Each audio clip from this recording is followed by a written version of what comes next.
He's in the house. It's time for Must Have Seen TV, the podcast dedicated to the sitcoms of the 20th century. From I Love Lucy to News Radio, I'm your TV guy, Brett White, and I'm also a senior reporter producer for Decider.com and a drag queen named Barbara Hardley. And why not say hello to the Stella to my Ames, Ethan K. Hello, Ethan. Hey, Brett. Hey, wow. Brett. Hey, Brett. I'm calling myself a killer. Well, yes. today you are Brett, but deep inside you are Barb. Oh, all the time. Yeah, I have spent the entire day building IKEA furniture, and so I did not feel like getting into drag. And I really honestly feel bad because of who we're talking about today. I feel like I'm not honoring his memory.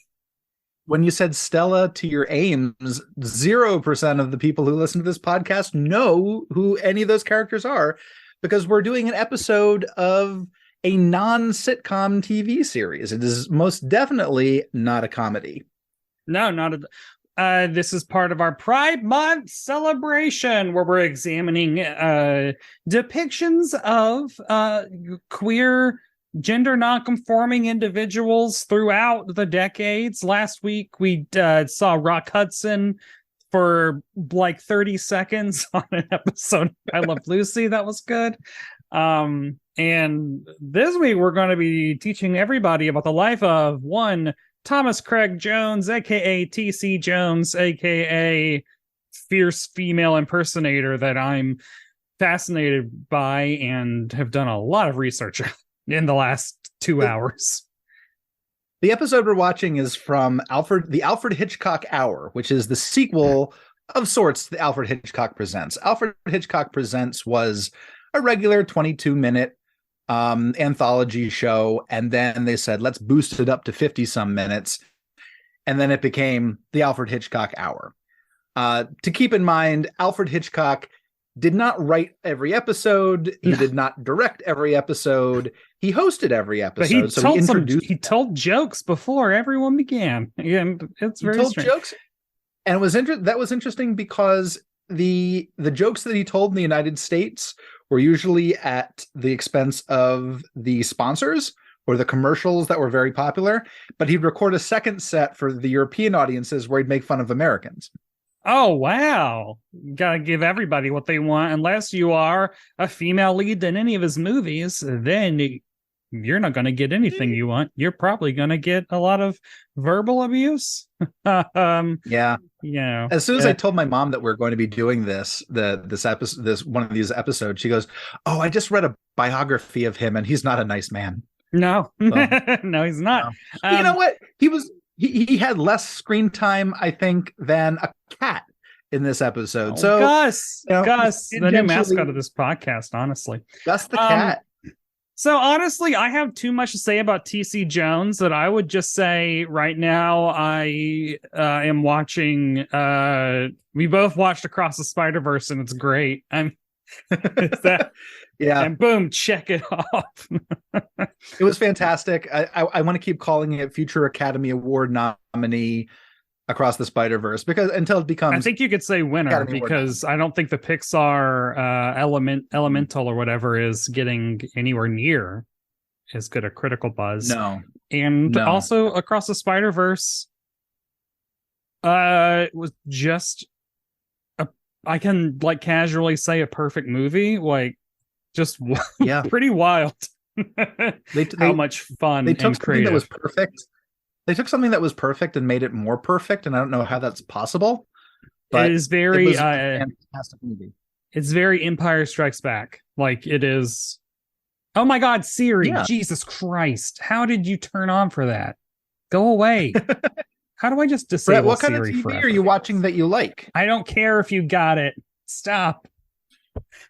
It will never in my life use that. Okay. I want to know, what kind of TV are you watching? Oh, Jesus Christ. Sorry. Siri activated again because I turned it on because I was trying to kill it. Go away. Siri, go away. Siri, go away. Okay, hi. Just don't say the HEY word before it, and then that's the problem that I always have. I just need to disable it. Anyway, we do have one comment to read from YouTube, which, if you email us, leave us reviews, do anything, I will, and if it's nice or if it's mean, but in a over the top, you're clueless kind of way, then I'll read that. But our friend Jason Van Slick on YouTube commented that he's always looking forward to new MHS TV episodes. I come for the discussions on television, but I stay for the looks Barb brings and Ethan's t-shirt game, 13th Floor Elevators, Hometown Heroes of San Antonio. Thanks for the podcast. I'm loving it. Ba-da-ba-ba-ba. Thank you. Well, thank you. 13th Floor Elevators are... For a while, they were my favorite band. I think they might have been supplanted by the Replacements, but I did get to see them at the first Levitation Festival. They reunited, and then Rocky Erickson unfortunately passed away. Oh. But Megan and I did get to see him do a solo show. Not solo, I mean, he has his band, but we did get to see him do a show in Brooklyn, I want to say about a year or so before he passed away, and so right now I'm wearing the great Vincent Price because we're doing something. This is creepy. Hitchcock's not horror, he's suspense. Yeah. And I think there's a definite difference between that. Although he did, arguably invent the slasher, depending on if you think Psycho invented it or Black Christmas or Texas Chainsaw or Halloween. Like, I think those are all I think it was Psycho. Okay. I think it was Psycho. Literally slashing. First time that a toilet was seen in a movie. Uh-huh. Hell yeah, toilets. Psycho has, we'll be talking about Psycho in a bit because the house was used in this episode. But I've always felt that oh, go ahead. Yeah. No, we're gonna rock and roll. This week we are traveling to February 15th, 1965. The Greatest Story Ever Told ruled the box office. This Diamond Ring by Gary Lewis and the Playboys. I thought it was Pacemakers. No, that was Jerry and the Pacemakers. Gary Lewis and the Playboys. Gary Lewis was the son of Jerry Lewis. Who paid to make his son a star. And well, isn't it wild how this Diamond Ring is better than anything Jerry Lee Lewis? That's a different. Wait, you weren't talking about. You were talking about I'm talking about Jerry Lewis, the ladies. What, okay. Martin and Lewis.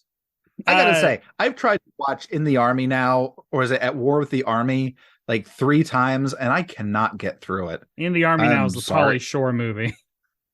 At War with the Army, because it was that movie At War with the Army was written by James Allardyce, who also wrote the introduction to all of the Alfred Hitchcock Presents and Alfred Hitchcock Hour episodes. That's where it was coming back. It all links together. Hexagons. Well, I mean, my point is that this Diamond Ring is a great song. It is a good, just generic 60s pop rock song. But it was number one at the time. He had a couple fun songs. NBC. He did which Keith Moon covered very badly. And NBC aired the Alfred Hitchcock Hour episode, An Unlocked Window. Ethan, you must have seen An Unlocked Window before today. No, I have not seen An Unlocked Window before today. I did watch Alfred Hitchcock a lot as a kid because it was on Nick at Night when I was growing up, and I would at least watch the opening with Alfred Hitchcock. I like the part where he walked into his own fat silhouette. Which he drew. It's not derogatory or nothing. It's the whole thing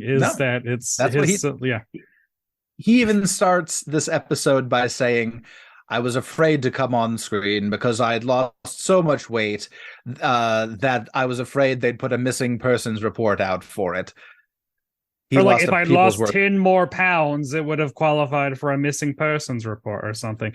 Yeah. But I mean, this would come on Nick at Night, but it would come on Nick at Night after my bedtime. So I knew that like when Alfred Hitchcock Presents is coming on, it's like, oh man, it's a weekend. I'm staying up late. You're staying up. Oh boy. I know. To watch. I truly do not think that I had the attention span to actually watch any of these episodes. Beyond his introductions, you might have been okay with Presents because that was about 22. That was a half-hour episode. Yeah, with sponsors. the hour is a bit much, and I keep saying like it falls into the same trap that the Twilight Zone did. That reading a recap of a Twilight Zone episode is usually better than watching the full episode. Because it gets to the point faster. You don't have kind of like pointless scenes of, well, in this case, kind of like fretting or things that don't really carry the plot very far. So half an hour, thumbs up, but I understand why it's an hour, because you want to make it, a kind of a more money, right? Thing. Oh, or that, event, more money. Sponsors wanting more of that Hitchcock action. It is just wild that for 10 years, the most successful or influential director on the planet at the time was just on TV every week. That's crazy. What happened? Think about it this way, though. Walt Disney was probably the number one children's family movie producer in the world. He was, and he still had a weekly show. It is crazy that it's it's Hitchcock and Disney, and it's like you can't get further apart. And they're the two that were like committed. But it's like Steven Spielberg had amazing stories, but he wasn't introducing it, and that only ran for like 1 year. Yeah, and whereas Hitchcock, there were 6 seasons of the first, 3 seasons of the first series, 3 seasons of the second series. Disney went back and forth between like Wonderful World of Color and Disneyland and just all the different things he did. He was on TV pretty much from the early 1950s until his death. Yeah. He just constantly had shows. And some of those, I don't want to talk too much about it, but some of those were brief introductions like Hitchcock. And other ones were there when he introduced Darby O'Gill and the Little People. They filmed an entire sketch series where he went over to Ireland and he talked to historians and he met the King Bryant. Like there was like a whole. I'm glad Darby O'Gill. I'm glad that they got the royal treatment. Yeah, it's a good film. Sean Connery's in it. But yeah, I mean, this week on Must Have Seen TV, we'll be talking about the Alfred Hitchcock Hour episode, An Unlocked Window. It's the 17th episode of either season 10 or 3, depending on whether or not you count Alfred Hitchcock Presents and Alfred Hitchcock Hour as one or two separate shows. I would say they're the same. They're just time length is. It was written by James Bridges and directed by Joseph M. Newman. And here's how Peacock describes the episode. Police suspect that an insane medical student murdered 3 nurses. Ethan, how accurate is that description? Not very, because they don't assume that he's a medical student. Nowhere through the episode do they say, we think it's the medical student. Nowhere. Zero. Zip. And also just like police suspecting implies that there are police in this episode, which I think there notably are not, except for the one scene after they find a body. There is... This was also based on a story by Ethel Linda White. Maybe related to you, maybe not. I don't know. She also had passed away 20 years before this episode aired. So this was based on a much older story. I mean, so in terms of talking about this, do you want to, like you were saying with Twilight Zone episodes, it's, just do a quick summation. Do you want to just sum up what the whole thing is? Then we can just get into the nitty gritty. Because so it's an hour long. So, usually don't do an hour long episode. And that's a lot. Not a lot. I'm more interested in TC Jones. But so the whole thing is it opens up with a nurse is killed because there's a serial killer who is killing nurses, which, as I learned, this was based on a story written in the 30s, but I'm assuming this was still a case in like the 60s. But he's specifically targeting. I was just going to say that the famous nurse murderer Richard Speck committed he killed 7 or 8 nurses in an evening, but that was 1966. God. So that was after this episode aired, and 30 years after the short story was written. But did he murder them in a hospital, or like this one, go house to house and murder in-home nurses? Because that's even more specific than just nurses. He didn't murder them in a hospital. I want to say he gathered them together in a room and then killed them all in the room. but one of them escaped by playing dead under a bed, and she was able to identify him by his tattoo. And he died, I want to say in the last 10 years. I guess also Maybe content warning or whatever, because man, this is going to get dark. Sorry. Yeah, this is not a comedy. This is not a sitcom. This is not a sitcom. This is definitely a suspense murder thing. So beware. Yeah. So it opens up with a nurse who is gorgeous. I don't think she has any lines, but I was like, this nurse is beautiful. She's great bone structure. A few lines.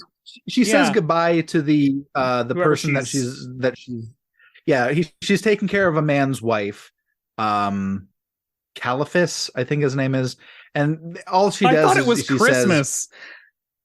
I thought it was Christmas too, and it was Christmas, maybe. Okay. I unfortunately did not write it down, but she's looking after his wife. He sees her to the door. He says, "Can I see you home?" She says, "No, I'm just down the street." So he says, "Be careful. There's a murderer out there." But she goes out targeting nurses. And so all of this is being reported on the news, and we are watching two nurses in a creepy ass, the Psycho House. It's very Charles Adams in, outside and inside, and it is the exterior of the Psycho House. They are watching this news report of they found the body. She'd been missing for like 3 days. And these two nurses, one is older, one is younger. Stella is the younger one. Miss Betty Ames is the older one.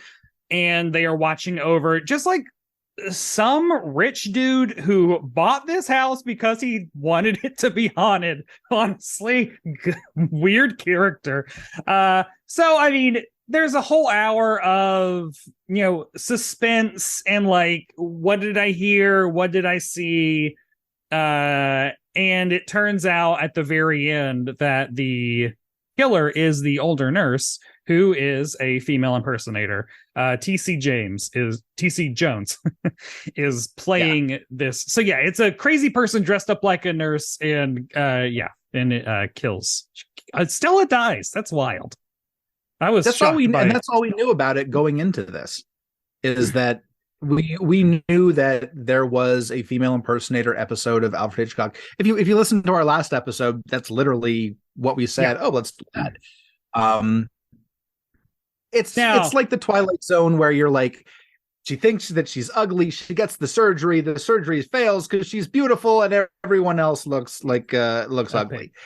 You can sum up that entire episode in just one sentence. Did you clock who the nurse? Did you guess that the nurse was TC Jones right away? Yeah, but for two reasons. One, I had done enough research beforehand to know who he played, what he looked like.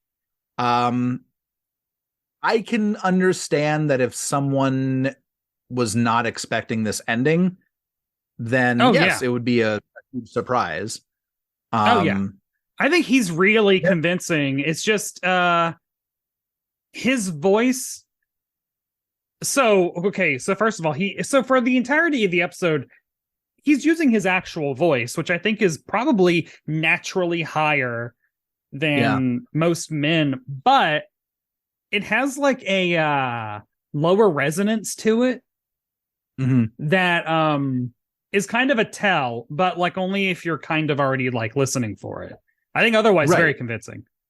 If you know what the ending is, it kind of spoils the rest of it, because then you're just kind of like wondering, when is it going to happen? Wondering, like how much is this supposed to be one thing or another? There are a couple times where the voice from the killer is down like this, and he's like, "Oh, I'm gonna kill you, so and so," but it's strange because there are times where that voice is heard in a room, and then someone screams and Nurse Ames runs from a completely different side of the house to the room where the so-called killer's voice is heard. Who knows? I think, twice, which is strange. So let's run through our cast of characters, because this episode, this little house is filled with I mean, I loved this. Like, honestly, I was on board the entire hour, mainly because, like, whatever was lacking in plot, because there really isn't any plot, was more than made up for in just pure scenery chewing, especially the cook Maud. A grade A weirdo that I am. I don't know who played her. I didn't look up any of the cast. She was played by Louise Latham, who was one of the big stars in Hitchcock's Marnie. And that's where she got that connection. But she kind of transitioned away from movies and did a lot more TV kind of at this time. So the rest of her career is a lot of TV movies, a lot of TV episodes, occasional movies, but like Marnie was definitely the high point. She is all over the emotional map. I love her. One of the very first things that she says, because like after they watch that report, the nurses go and like make sure all the windows and doors are locked, etc. They walk into the kitchen where Maud and Sam, who I guess is like the groundskeeper probably, are like hanging out in there. So now we know, like, okay, yeah, he's kind of like the head butler, like yeah, the major domo or something like that. And he's going out to get oxygen, so he's like, it leaves immediately because they're running out of oxygen for their boss. And so one of the first things though that Maud says after watching this news report is like, I know of a man who only killed trombone players. He beat them to death with their own trombones. Amazing. Show me that story, Hitch. Yeah. And then like what? Oh God. She also is called a champion neck ringer when it comes to like, because she serves the master chicken soup. I don't want to keep calling him a master. The sick guy, her boss, her employer. His name's like let me see, Mr. Becker. She serves him chicken soup, and he's like, "I bet you killed the chickens too." Yeah, it's like I'm a natural neck ringer. She's great. Yeah. It's strange. It's a strange thing to say. Because I think they're also trying to hint that anybody could be the killers. There's definitely a victim. We know there's a victim. There's the other nurse that's not Betty Ames, T.C. Jones. Stella. So there are a couple scenes. Yeah, Stella. Let's call her Stella. There are a couple scenes where characters are in bizarre silhouette. Oh, and there are a couple of scenes where Maud is in the silhouette, and you're like, silhouette equals evil character. Maud is probably the killer. And then there are a couple times where Nurse Ames is in the silhouette, and maybe it's Nurse Ames. It's really cool. Like at one point, God, why does someone calls the house? Who calls the house? Does one of the hospital calls to check in, right? Or to say like, because Stella answers the phone and Maud's like, I'm going to go check on, the boss. And she goes up to the top of the stairs, but she stops. Yeah. And she like lingers at the top of the TV frame on the landing in pure silhouette, while in the foreground down below, Stella's on the phone, like getting, I think the hospital called because Dr. Jones called. There's, we hear Maud say like, we have no car. We don't, we're trapped here. It was like, Sam, the groundskeeper had the car.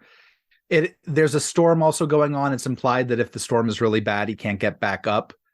It's said a couple times that when the road washes out, nobody can get up here, which is honestly, it's setting the stage, it's raising the stakes. I also really did like, there is a series of like plot dominoes that are all kind of like knocked down simultaneously and coalesce in the ending that I find really interesting. And like, there's that call. So like Sam is gone. There's that call from the hospital to be like, are you guys okay? And then later on, there's another phone call that Ames answers. And Ames plays it off like it's the killer calling to be like, I'm coming to kill you.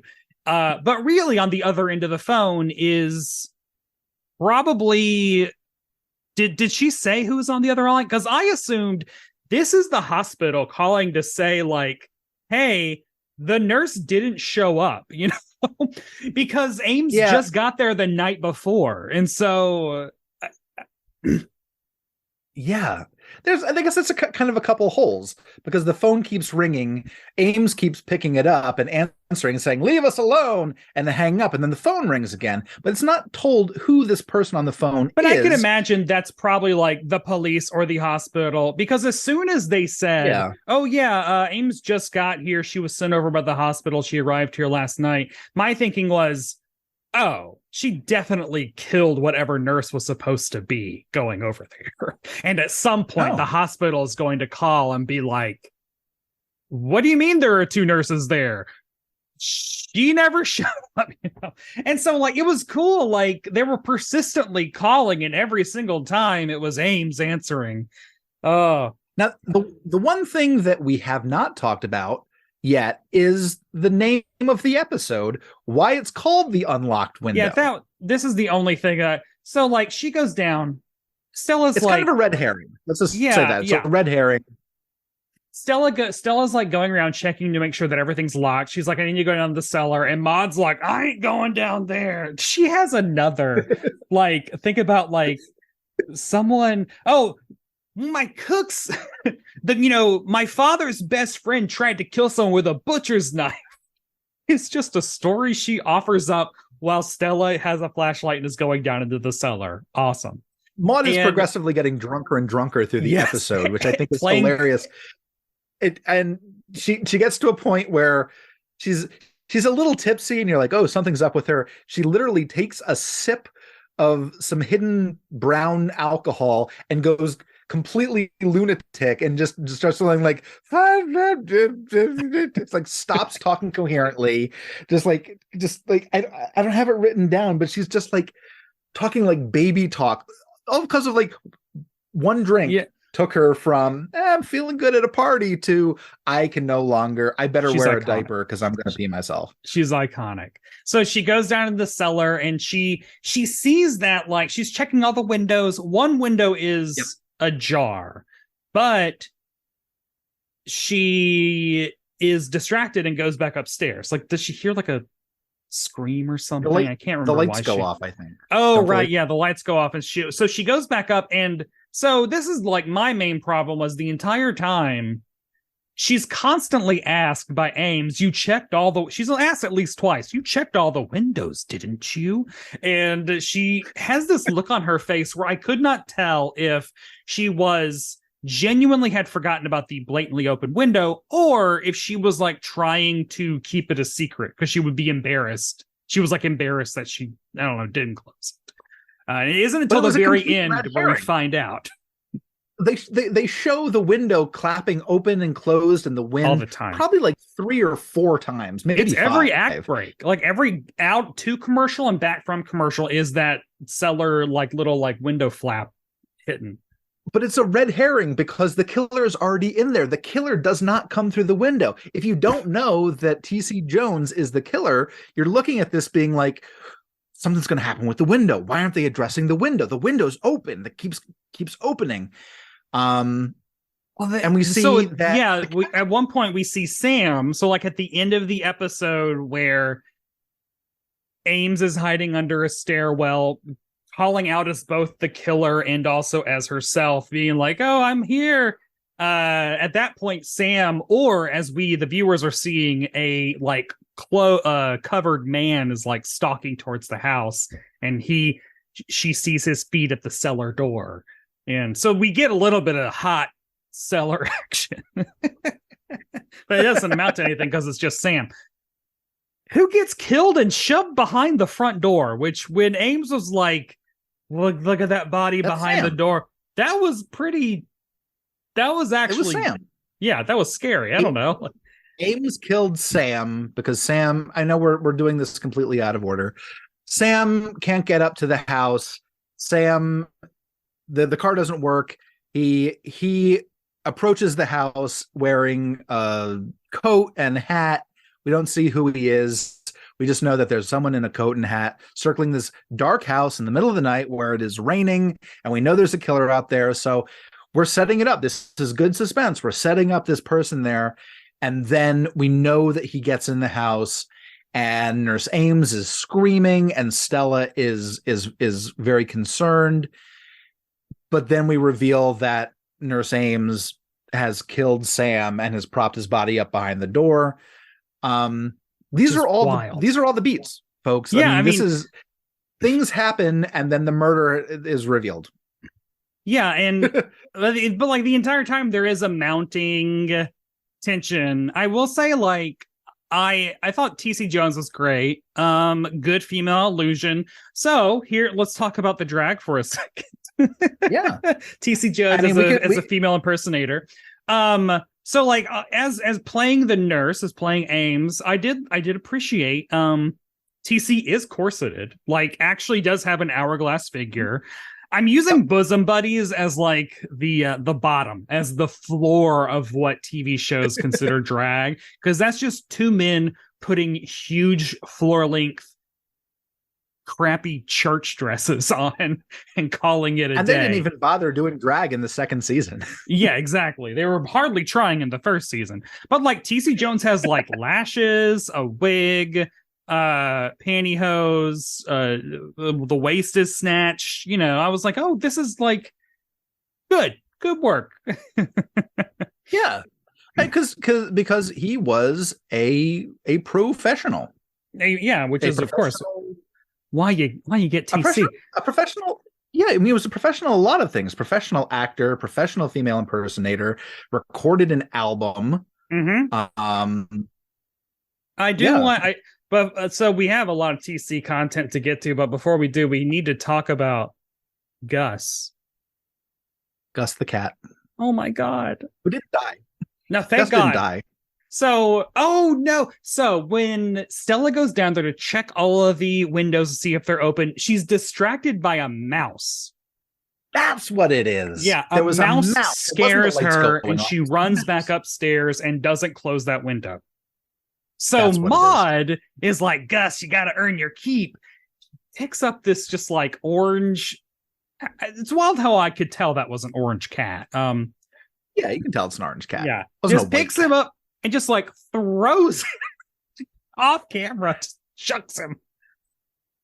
But we know he's fine because as the window keeps banging later on, we see Gus climb up near the window and start eating the bait food.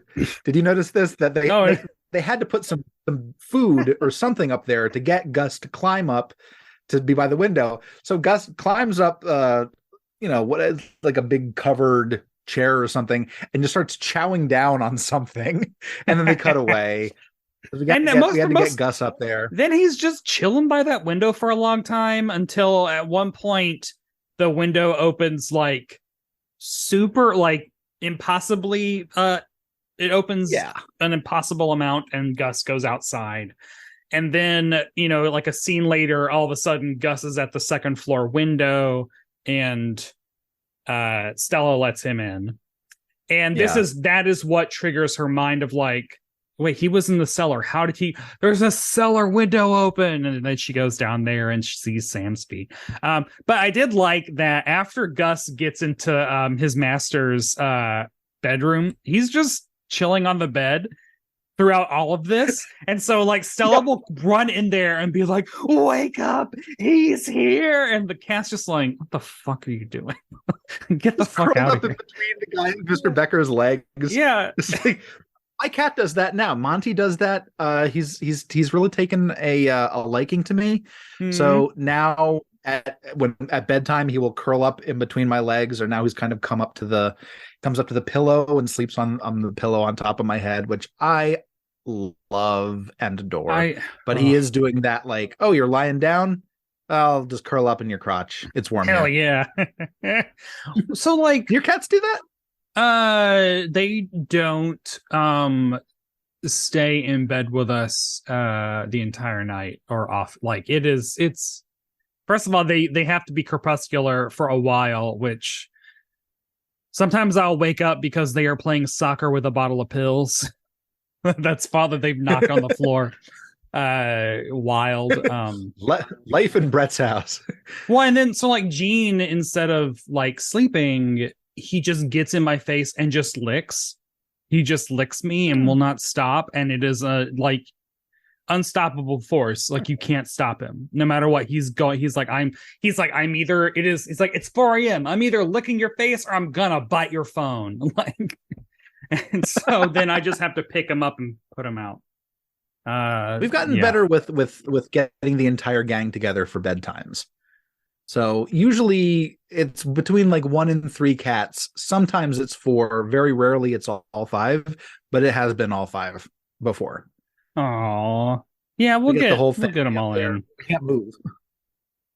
Okay, and so I'm trying to think. Let's talk about TC Jones.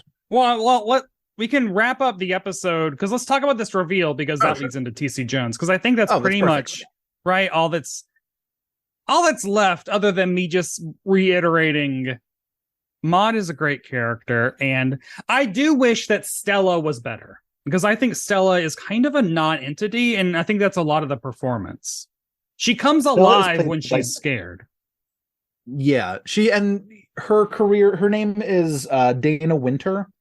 She did a lot of like low-level movies and TV shows, but she was in the original Invasion of the Body Snatchers. Oh. Which is another sci-fi connection. This is directed by Joseph Newman, who was a famed assistant director, actually got nominated for Best Assistant Director when that was still a category. Oh, wow. But he directed a few films and some things on TV like this, but he is famous for directing This Island Earth. Oh, work. The classic sci-fi film that was featured in Mystery Science Theater 3000, the movie. Nice. Yeah. And so as it ends, we've mentioned all of a sudden Ames is like, he attacked me, help. And it's actually a pretty haunting, like the voice coming from, help me, Stella, he's in the house, I'm under the stairs. Stella goes and like gets Ames. They turn around and she's like, oh no, who's behind the door? And it is Sam's body that then falls down.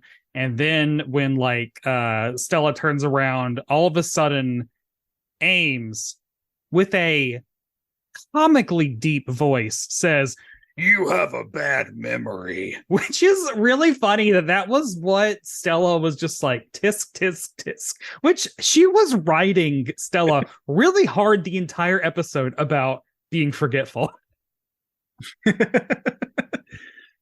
About this window that didn't matter. Yeah. So like then there's a struggle. The Stella like pulls the wig off and we get like so there is a thing called there's a trope. I don't know if it has a name, but there's a trope about when like a character that you presumed was female is revealed to then be male, and it is treated as if it's like a horror, and it's shot off, which like Crying Game, or specifically like Ace Ventura, the first Ace Ventura, when like that is a trope that is like, we're supposed to be horrified at, male presenting bodies and female presenting bodies being all blurry.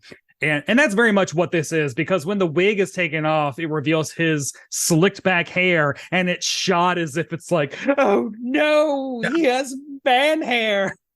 And then the wild one though is the gratuitous shot. All of a sudden, like she like rip off her shirt, and we see just like almost as if he had shaved the collarbone area that would be exposed, and then just hair, just lots of like hairy like pecs.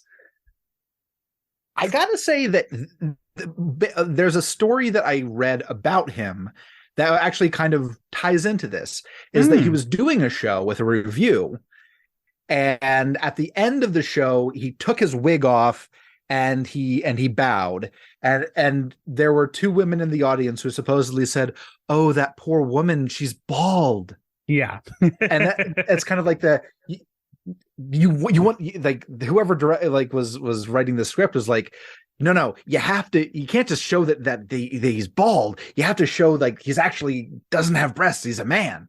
Like it's the extra. Yeah, it also doesn't work because I feel like as Ames, he is clearly wearing a bra that is padded because he doesn't like, he has breasts. And so it is wild that they don't show that. But, you know, I mean, showing a woman's bra on TV in 1965, no go. A man's bra? Oh boy, I don't think so. And one that you can pull off completely from the front. Yeah, wow, God, I would love that. Why are they connecting to the back?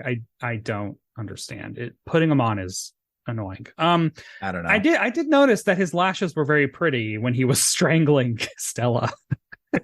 As the silhouette, I was like, oh, those are fierce. So like the ending of it is that like Stella is basically like stripping Ames down, revealing the person underneath. And he says, the strangler says, like, such a pretty nurse. And then, I mean, Stella dies. Like, that's the end of the episode.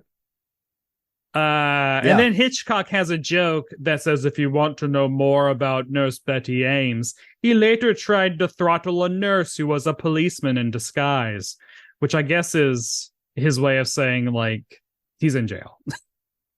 Yeah, and that was something that Hitch would do on the show, too, is that he'd kind of, like, wink to the audience and be like, don't worry, it all worked out. The killer was caught.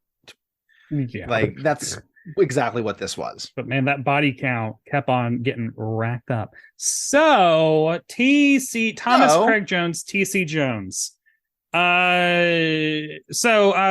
did you, so I'll say, like, born October 26, 1920 in Scranton, Pennsylvania. He went to school. Okay, so first of all, like the internet is like he studied 2 years in like seminary, like to be a priest. Which is okay. So we should count clues that he's a homosexual. One. But like, so when he was drafted, because I did find his draft card, which he signed his name Tomas for some reason, with no H.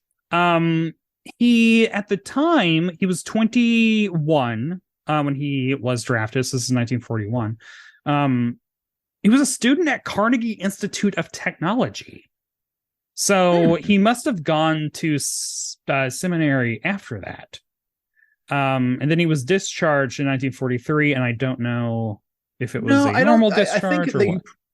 It was probably the seminary first, and then that, because I don't know the exact date, but he was in the Provincetown Players, which was a very famous theater troupe.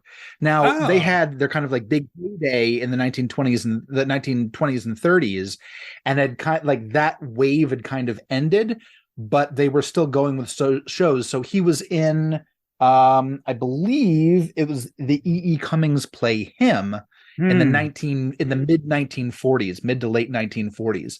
So that was Provincetown Players, still a big name, doing an E.E. Cummings play. And that's where I believe that's where he said he played a female character for the first time, was in the play Him. So that, I want to say that probably didn't go straight from the Army to Carnegie Institute of Technology and then into the theater. I want to say it was probably, I'm guessing. And so he gets to Broadway. So he has 2 Broadway credits in like the mid, like 1940, like right after he gets back from the war, where he's basically, and one of them's right up your alley. He's an ensemble player, then he's a dancer. Are you talking about New Faces of 56 or? I'm talking about New Faces of 56, which is the thing that Paul Lynde did that got him famous. I think I think he was New Faces of 54. So basically, like there was an annual like Broadway New Faces that was kind of just like a incubator for up and coming talent, and they would basically just do a variety show where everyone just like did their own things. Now, did you see who he was in New Faces of 56 with? No. Billy Hayes, who would go on to play Witchy Poo on and Maggie Smith. Really? Yes. Whoa. Yeah. Okay. So wild when TC Jones work. Directed by Paul Lynde, who then cast Billy Hayes in the Paul Lynde Halloween special, which is essential reading. So, or essential viewing. So he does drag in that, and that is where the story of him taking off his wig at the end and the ladies being like, "Oh, that poor woman." It comes from like reports of New Faces 56, I do believe. And then his own show. He got his own Broadway show after that, called Mask and Gown, that only ran for a month, September to October 57. Which, you know, hey, still had it. But then it toured. So he still got to use it. Yep. The playbill, which I kind of want to get a copy of, there's a section of it, and this is something to talk about. It's, you know, I mean, this is a drag show on Broadway in 1957. But the playbill, like, you know, in the inside where it's like showing behind the scenes and photos of him, one of the sections is titled, "Never Underestimate the Power of a Man."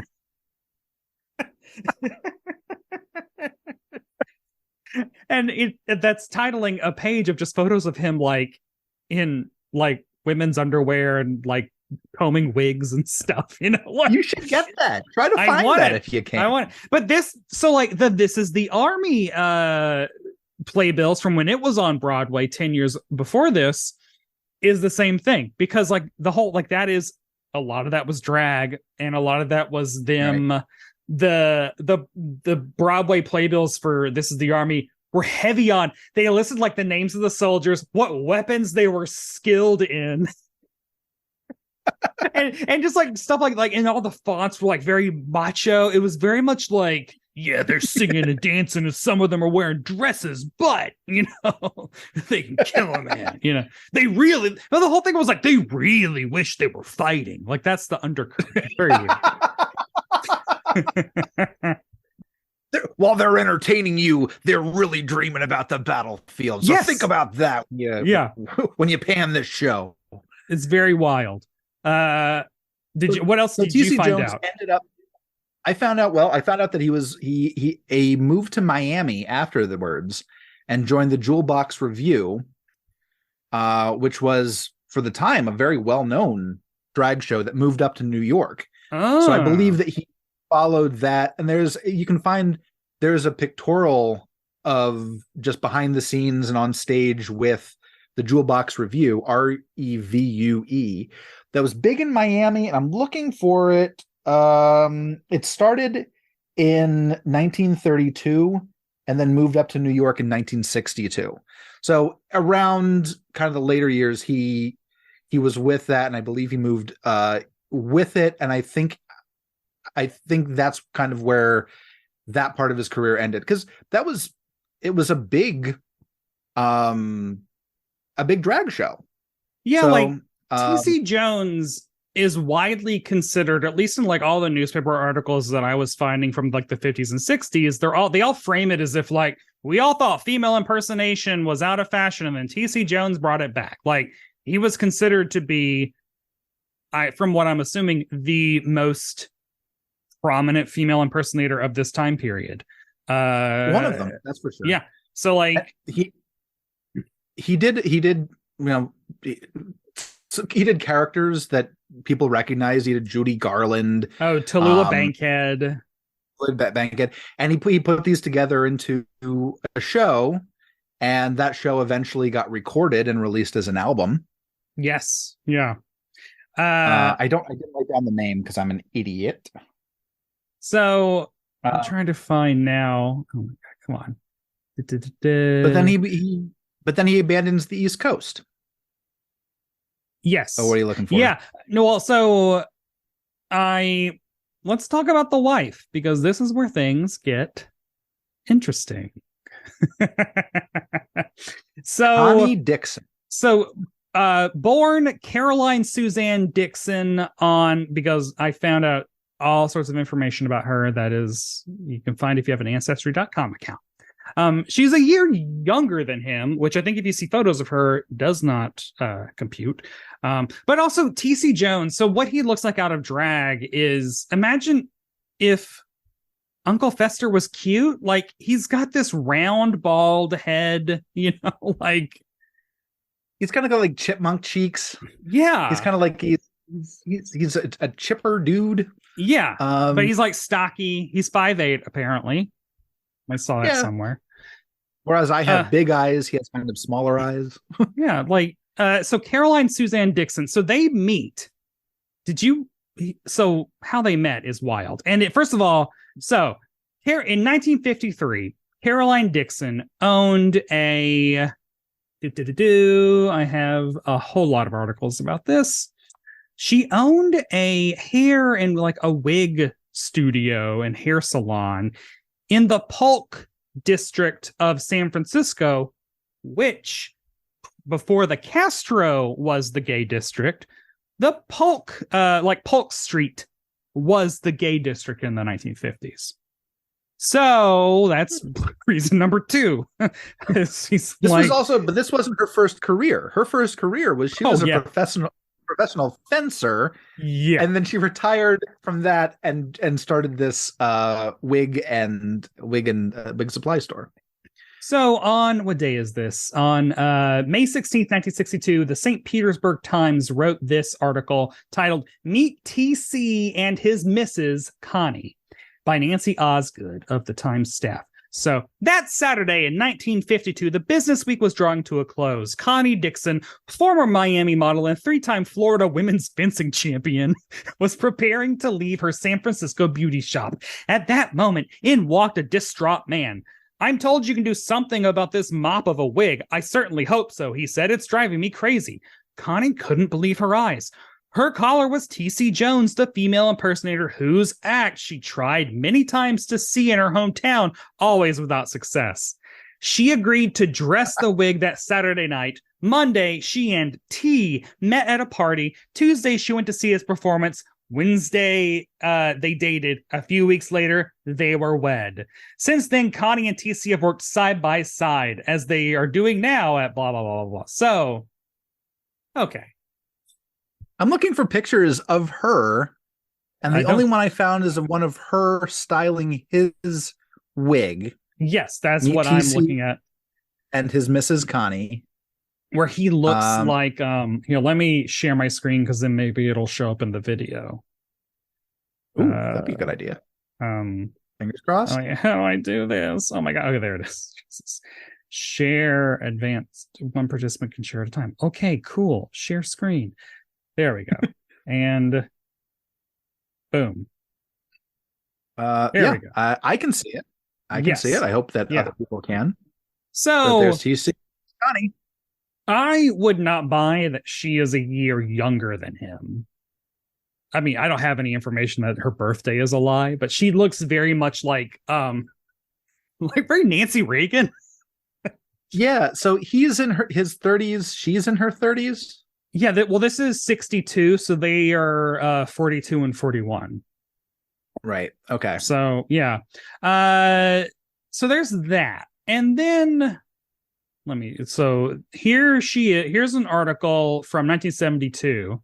So he died in 71. So this is her as a widow. So I'm just saying, I think, okay, well, let's just, so here's photos of her, which is, so you know what her career is after he dies? No. She goes into making health food for pets. Well, yeah, but yeah, there she is. Wow. Yeah. So my suspicion, so they never had children. They were married from 1952 until his death. So they were married for almost 20 years. Never had kids. She says in this article, she was his manager. She managed his career. And after he died, she wanted to keep on being in management positions. But in 1972, that's sexism was absolutely not. Yeah. So she changed on her resume. She changed her name to C.S. Jones instead of Connie to get jobs. So I don't know. She looks kind of butch. See, this is where you can't judge someone's sexuality just going off of their looks. You definitely can't. I can't. No, I wouldn't even try. No, I mean, so a lavender marriage makes a lot of sense to me is that she was a lesbian, he was a gay man. They probably got married in order to like move through the world. Because as a female impersonator, I noticed a lot of the articles about like TC Jones is coming to town always mention, and he's bringing his wife, Connie. Connie styles his wigs. Like, oh no, there was a really, really good let me find it. There was a just really stupid. Okay, here's this. This is a clip from he's coming to do a show in like Concord, California. TC and his wife, the former Connie Dixon, make their home in San Francisco when not on tour. Mrs. Jones supervises her husband's extensive wardrobe and wigs, proving that even female impersonators need the real feminine touch when it comes to clothes. Do they? Do they? Like, so, well, like times were what they were. It does feel like if you wanted to be a drag queen in the 50s and 60s and survive, you would probably behoove you to have a wife that can be your beard in articles like this so that people won't protest the female impersonator because it's a homosexual coming to town. He's bringing his wife. Yeah. Like he's bringing his, like, mention that in the article. Yeah, I'm glad there are articles about it. This is not something that you'd necessarily see in every, like, paper, but hey, TC Jones coming to town. Well, but I think that back then, a banquet. Before the internet, so after this episode of Hitchcock airs, March 26, 1965, this is syndicated in a lot of papers. Stephen H. Scheuer answers a question. Who played the part of the nurse on the Alfred Hitchcock drama titled An Unlocked Door, which is an unlocked window? I know it was a man with a woman's wig. The show was finished for over 2 hours and my nerves were still unsettled. I'm an avid Hitchcock fan and have been surprised by some of his endings, but this show was the first that left me completely unnerved. Signed AA from Memphis, Tennessee. The answer is Milne, the creator of Winnie the Pooh. So the answer is many fans have written our mailbag about the surprise ending of the drama titled An Unlocked Door. Oh my God, Stephen, people are coming to you for accurate advice and you're not giving them the right title. They don't have the internet yet. That's why they're writing you. Okay. An Unlocked Door. It will probably rank with Hitchcock's more memorable TV hours. TC Jones, who is one of the foremost and tasteful female impersonators in show business, played the role of the killer nurse. The word tasteful there is... Oh, yeah. Well, it also kills me that they're like, oh, this is Hitchcock's thing. Hitchcock did not direct this, write this, or do anything except to show up. He directed a total of 18 episodes between Hitchcock Presents and Hour, and only one of those episodes was Hitchcock Hour. Everything else, 17 episodes were Alfred Hitchcock Presents. He was like doing his own thing, and he'd show up and he'd record literally 4 minutes worth of shtick per episode. And it is shtick. It is weird how funny he is.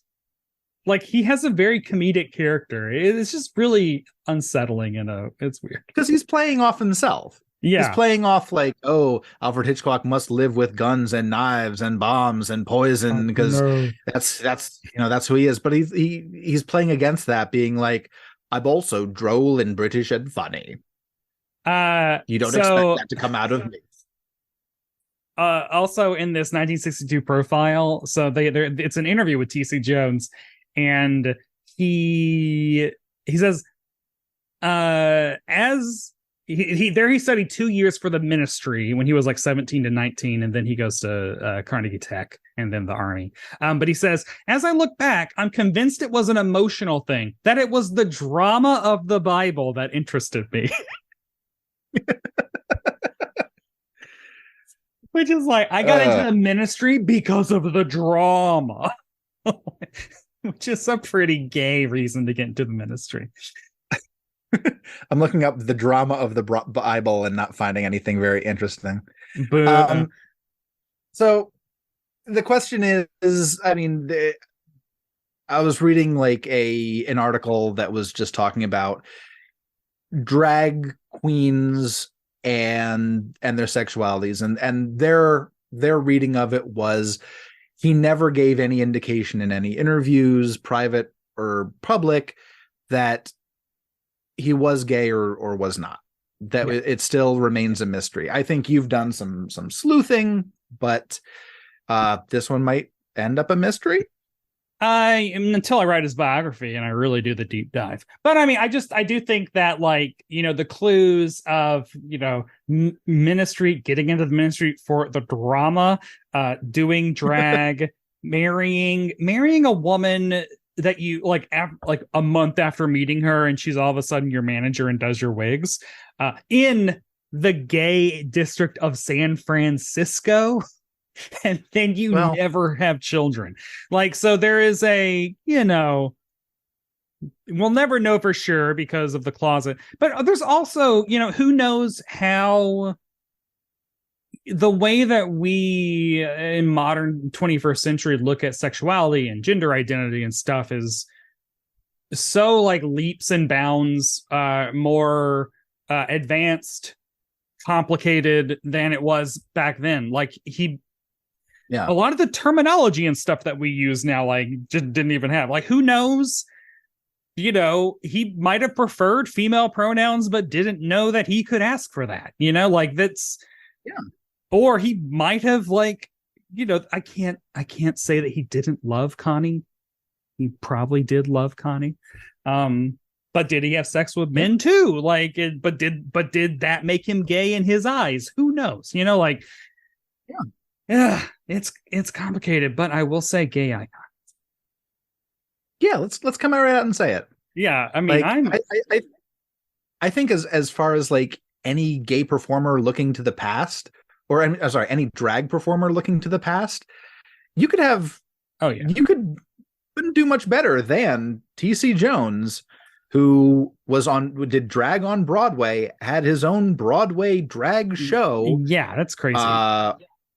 Worked with Paul Lynde and Maggie Smith on Broadway, had a successful review to the point where, you know, he's doing a show and it gets mentioned in the paper, multiple papers, and had an album of his show recorded and is available now. Like, that's pretty good as far as a career goes. Oh yeah. Yeah.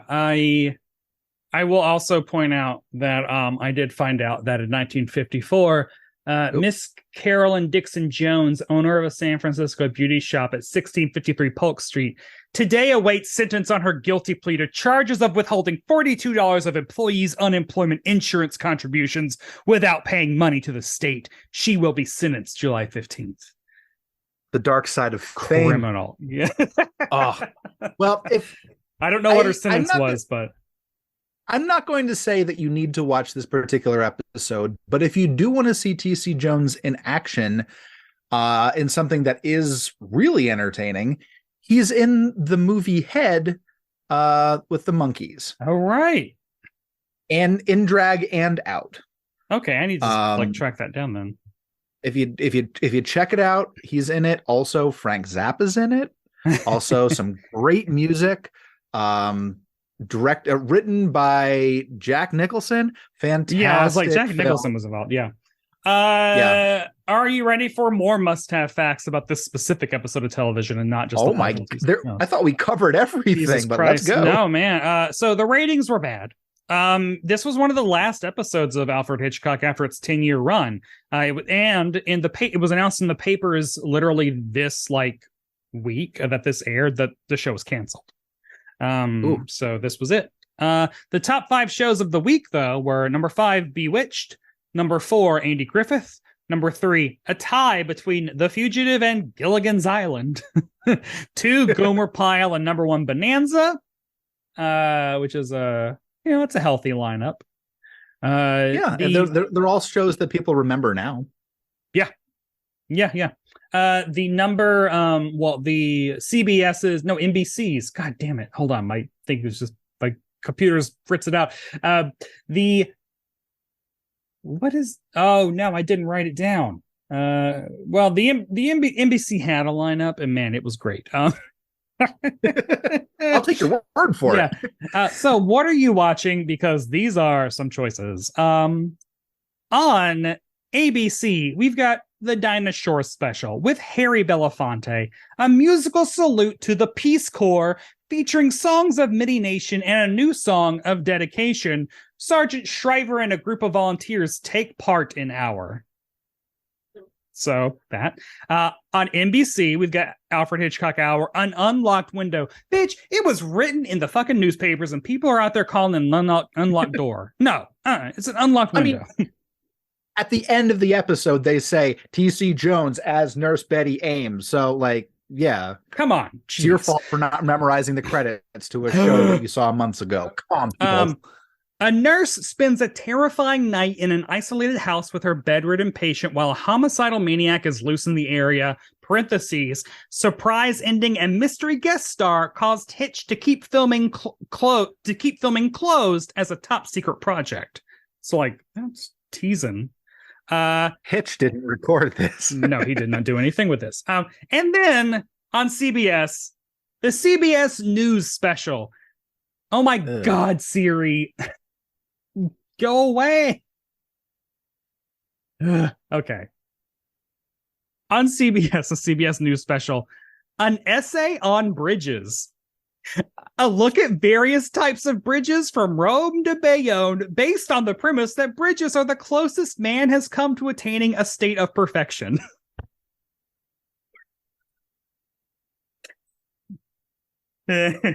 Oh. So, Dinah Shore special, a terrifying episode of Alfred Hitchcock Hour, which was named the best bet of the night in papers all across the country. Like this episode actually got a lot of good press. CBS essay on bridges. I don't know. This is a tough one. I did see that a couple places that this was one of the highlights of the third season. Yeah. This is one of the better episodes and better remembered episodes of the third season. I'm probably going to have to watch Dinah Shore because I like Harry Belafonte. I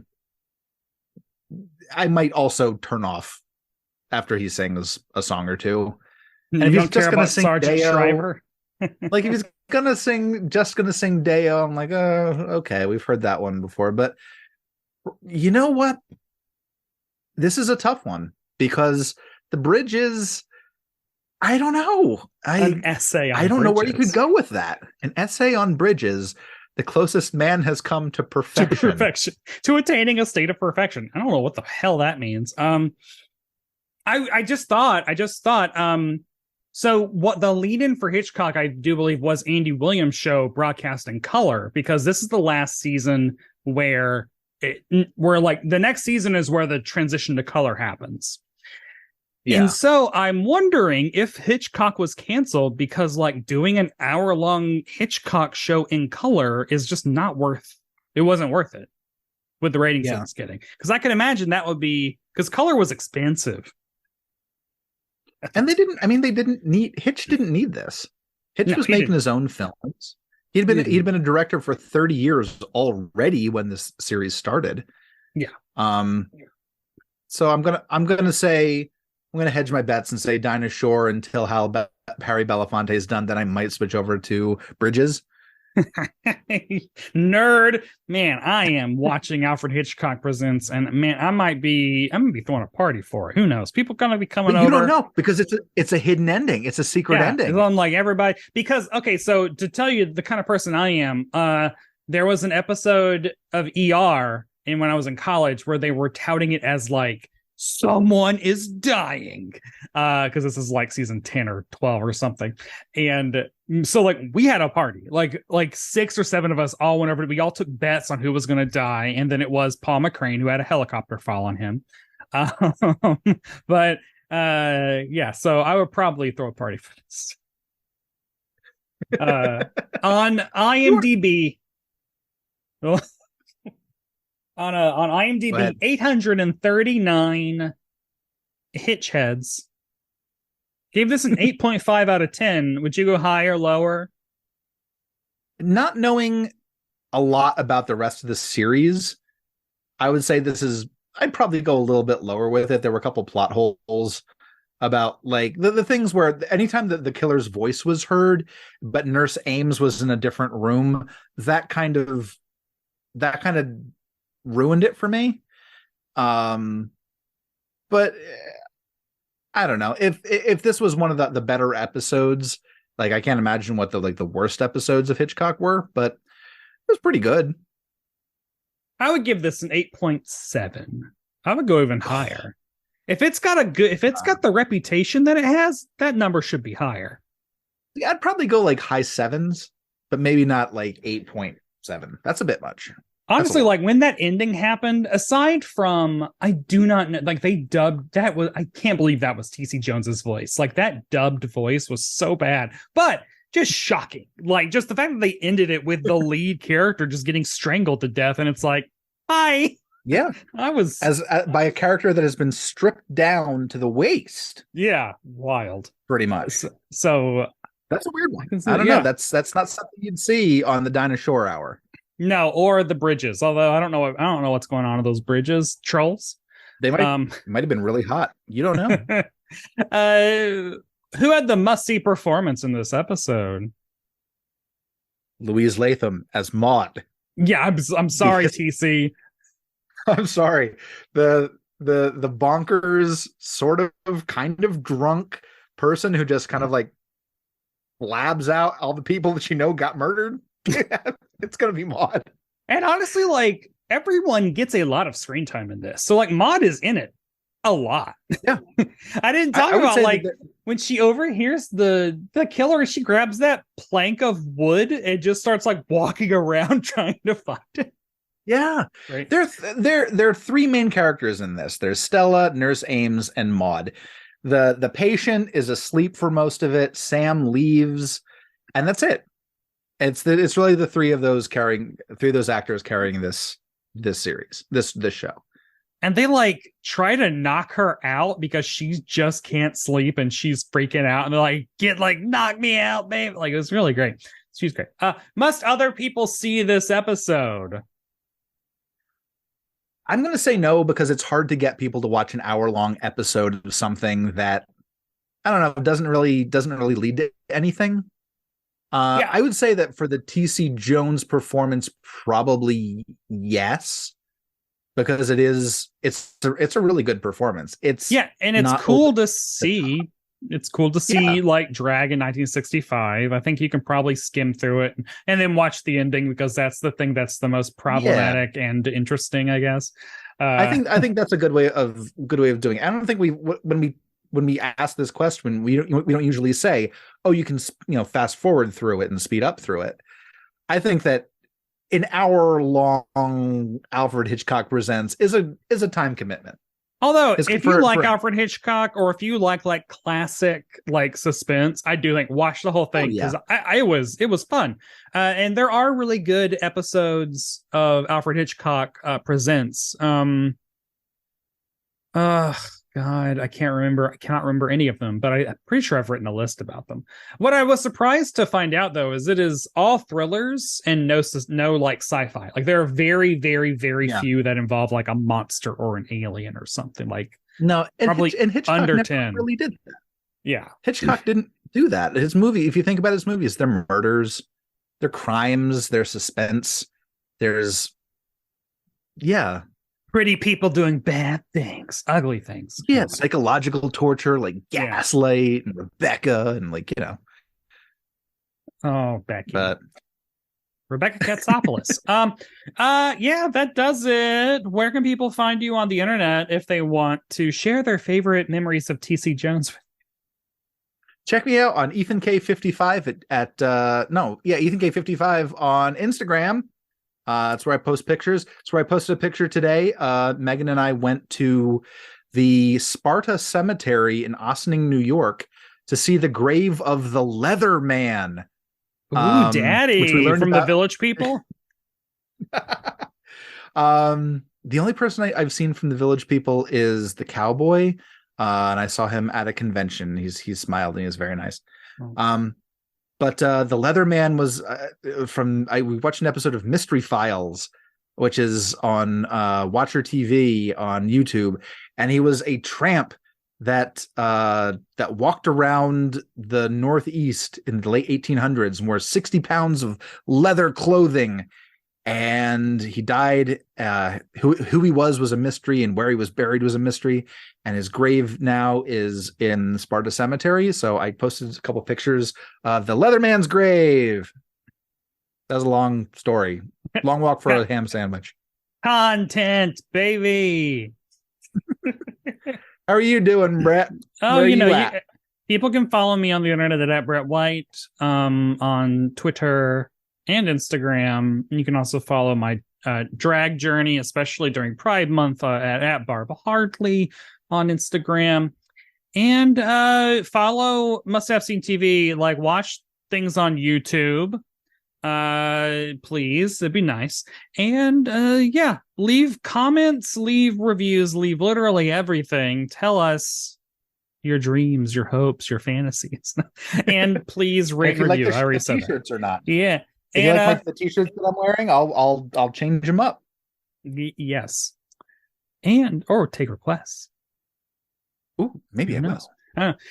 Next time we'll be journeying into the 1970s to see what Pride was like then. Which means we'll actually get into characters who are homosexual, because we've now spent 2 episodes. But it's still, it's because there really weren't any on television. And we are, even if this goes past June, we are going to get through the 70s, 80s, and 90s. That is what's going to happen.